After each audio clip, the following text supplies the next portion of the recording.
Ahojte, v tomto videu by som vám chcel predstaviť naše gumené podlahy, ktoré sú určené najmä do komerčných fitness centier. Jedná sa o hustotu 1050 kg na meter kubický. Vďaka tejto vlastnosti sa táto podlaha vyznačuje tým, že sa ľahko umýva, nedrolí sa ani pri intenzívnom zaťažení. Nevstiaka vodu, čo je veľmi dôležité, pretože keď sa niekto na nej povedzme vála alebo robí nejaké cviky na zemi, tak jednoducho ten pot ostane na povrchu a keď sa podlaha umýva, tak sa ten pot zmije. Čo sa pri nižších hustotách podlahy nedá hovoriť, nakoľko pri nižších hustotách nie je možné dosiahnuť vodeodolnosť alebo vodotesnosť toho povrchu.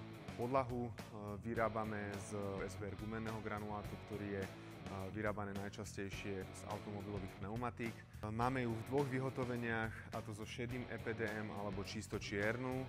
Pri tom šedom EPDM by som sa pozastavil práve preto, lebo vďaka 10-percentnej prímesi toho šedého EPDM je na tej podlahe menej vidno špinu, čiže povedzme ten umývací proces nemusí byť taký častý ako u tej čiernej, kde je naozaj veľmi často vidno takmer každú čmuhu.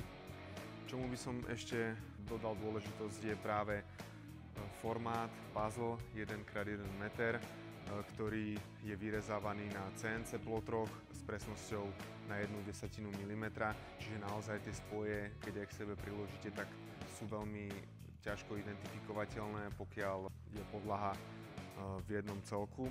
Predávame ich aj vo formáte 2x1 meter a v dvoch hrúbkach 6 alebo 10 mm.